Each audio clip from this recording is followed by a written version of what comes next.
April 13th, 1612. A small island off the coast of Japan. Two of the greatest swordsmen who ever lived are about to fight to the death. One arrives hours late, looking disheveled and half asleep. He's carved his weapon from a boat oar on the way over. His opponent has been waiting in the sun, getting angrier by the minute, gripping the most famous sword in Japan. The late arrival walks toward his enemy slowly, confidently, sword oar resting on his shoulder. He's smiling. They clash once, maybe twice. 15 seconds later, one man is dead on the beach. The other walks away and never fights another duel again. This is the most famous sword fight in history. It's been retold in dozens of books, movies, manga, and video games. It's inspired martial artists for 400 years. But here's what nobody tells you. Almost everything you know about this duel is probably wrong. The truth is stranger, more brutal, and more brilliant than the legend. This is the real story of Miyamoto Musashi versus Sasaki Kojirō. Let's start with Sasaki Kojirō because he got there first. By 1612, Kojirō was considered the finest swordsman in Western Japan, possibly in all of Japan. He was in his late 30s or early 40s at the absolute peak of his abilities. His reputation was built on one thing, his sword technique called Tsubame Gaishi, the swallow's reversal, named after the way a swallow changes direction in flight, impossible to predict, impossible to defend against. Here's how it worked. Kojirō would swing his sword in one direction. His opponent would move to block or dodge. Then in mid-swing, Kojirō would reverse the blade's path so fast it seemed physically impossible. The sword would come from a completely different angle. By the time you realized what happened, you were dead. Masters who watched him said it looked like he was cutting with two swords simultaneously. The blade moved so fast it created afterimages. Some claimed he could cut a swallow out of the air mid-flight, hence the name. But technique alone doesn't make a legend. Kojirō had something else, his sword. It was called a nodachi, a long sword, longer than standard katanas. His specific blade was over 3 feet of cutting edge.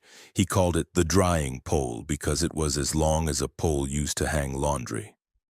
The length gave him enormous reach advantage. He could strike opponents before they could strike him. Combined with the swallow's reversal, he was essentially untouchable. Kojirō had fought over 60 duels. He'd won them all. He'd killed most of his opponents. By 1612, he was the sword instructor for the Hosokawa clan, one of the most powerful families in Japan. He had wealth, position, respect. He was untouchable. And he was absolutely confident that no one in Japan could beat him. Enter Miyamoto Musashi, age 28. Already famous, but in a very different way. Musashi had also won every duel he'd fought, over 60 of them just like Kojirō. But Musashi's victories weren't elegant. They were brutal, efficient, sometimes bizarre. He'd killed his first man at age 13 with a wooden stick. He'd beaten trained samurai with boat oars, tree branches, whatever was at hand. He fought dirty, showed up late, used psychological warfare. The samurai establishment considered him crude, uncivilized. A genius, yes, but not a true master like Kojirō. Musashi didn't care what they thought. In early 1612, Musashi arrived in the region where Kojirō served the Hosokawa clan. And he did something either incredibly brave or incredibly stupid. He challenged Kojirō to a duel. The challenge went through official channels. Musashi couldn't just show up and fight. These were different times. Duels between masters required permission from local authorities, arrangements for location, witnesses, all very formal. The Hosokawa clan agreed to host the duel. They chose the location, a small island called Ganryu, in the strait between Honshu and Kyushu, remote enough that if things got messy, it wouldn't cause problems, public enough that proper witnesses could attend. The date was set, April 13th, 1612. 8 in the morning. Now here's where it gets interesting. We have multiple historical accounts of what happened next, and they don't all agree. But they agree on the important parts. Musashi spent the week before the duel doing something strange.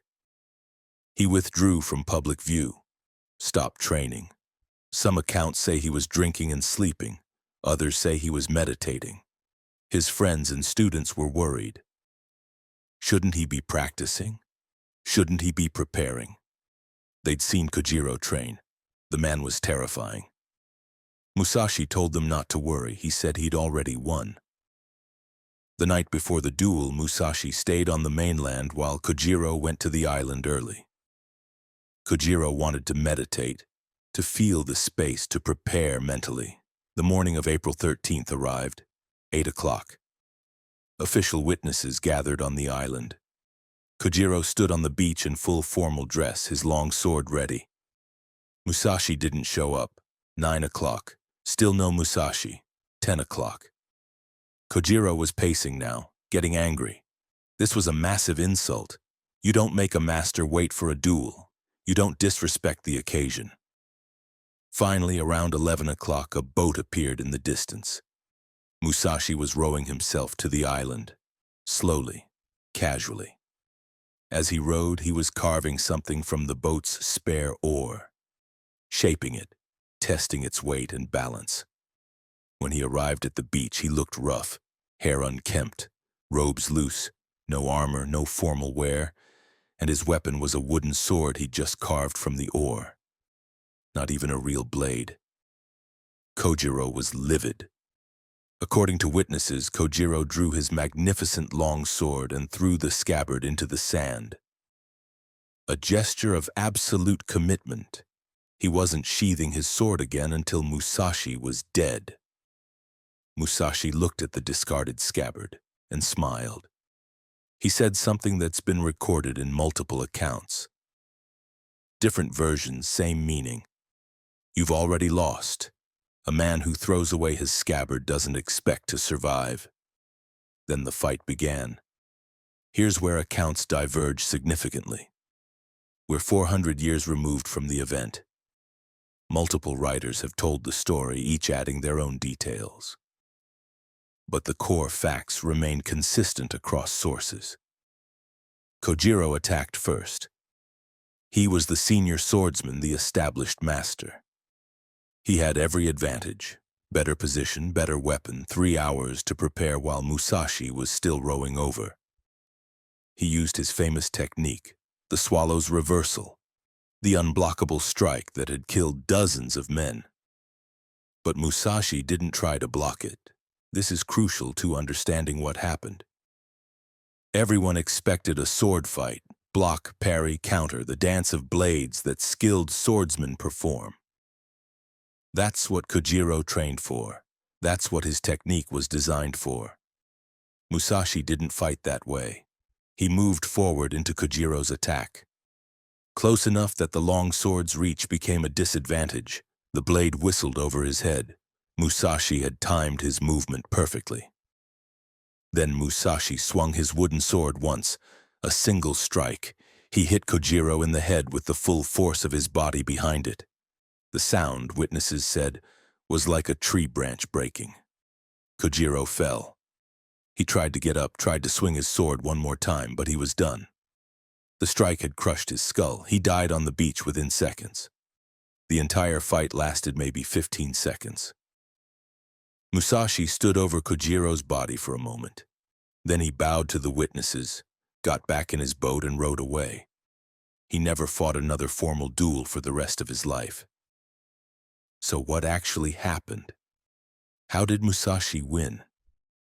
Most people focus on the techniques, the swordsmanship, the physical combat, but that misses the point entirely. Musashi won the duel before it started. Everything that happened on the beach was just execution of a plan he'd formed days earlier. Let me show you how he did it. First, the late arrival. This wasn't disrespect or laziness. It was calculated psychological warfare. Musashi understood something crucial. A swordsman at peak emotional state is dangerous.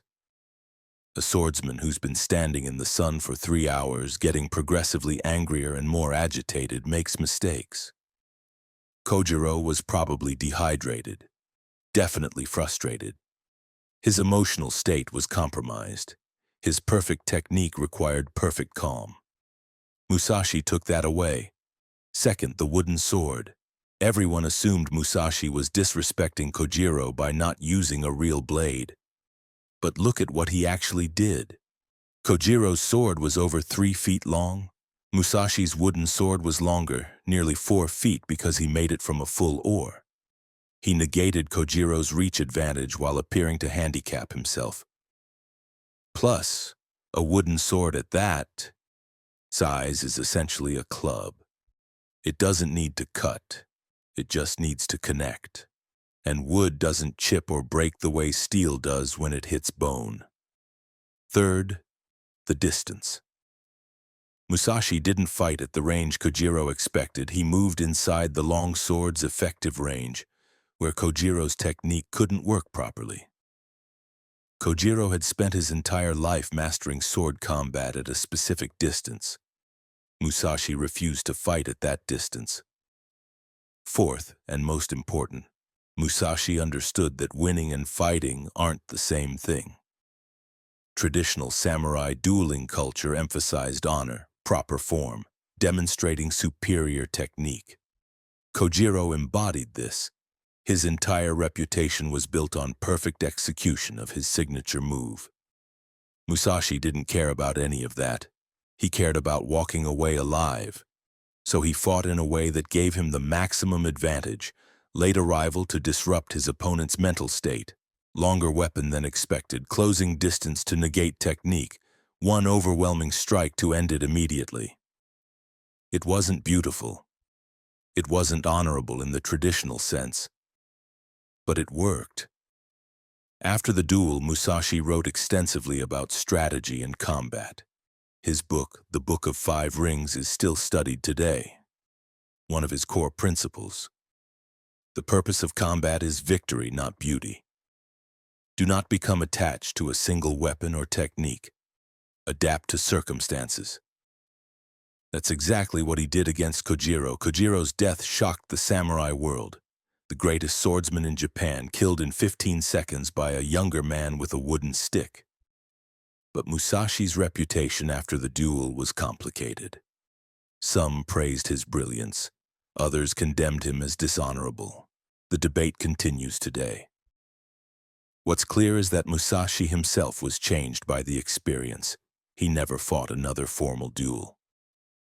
He spent the rest of his life teaching, writing, and practicing calligraphy and painting. He wrote the Book of Five Rings near the end of his life. It's one of the most influential texts on strategy ever written, studied by military leaders, business executives, and martial artists worldwide. In it, he talks about the Ganryu duel, though not in detail. He emphasizes the importance of psychological advantage, of disrupting your opponent's expectations, of winning through intelligence rather than just skill. He died in 1645 at age 61, having never lost a fight. The island where the duel took place is now called Ganryu-jima, Kojiro's island, named after the loser. There's a statue of both men there today, frozen in their final confrontation. The duel between Musashi and Kojirō has been mythologized for 4 centuries.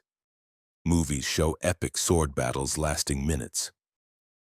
Manga depicts supernatural techniques and dramatic speeches. Video games turn it into a boss fight with multiple phases. But the truth is more interesting than the myths. This wasn't a battle between good and evil. It wasn't about honor or destiny or supernatural skill. It was about 2 different philosophies of combat. Kojirō believed in perfecting technique, in achieving mastery through endless refinement of form. Musashi believed in adaptability, in using every advantage, in understanding that the real battle happens before weapons are drawn. Both men were brilliant. Both were undefeated. But only one understood that the greatest technique is having no fixed technique. Musashi won because he refused to fight the kind of duel Kojirō expected. He won because he understood his opponent better than his opponent understood him. He won because he was willing to look dishonorable if it meant walking away alive. That's the real lesson of Gonryu Island. Victory doesn't come from having the best technique. It comes from understanding when technique matters and when it doesn't. Sometimes the greatest swordsman isn't the one with the perfect form. It's the one who shows up late with a stick and changes the rules entirely.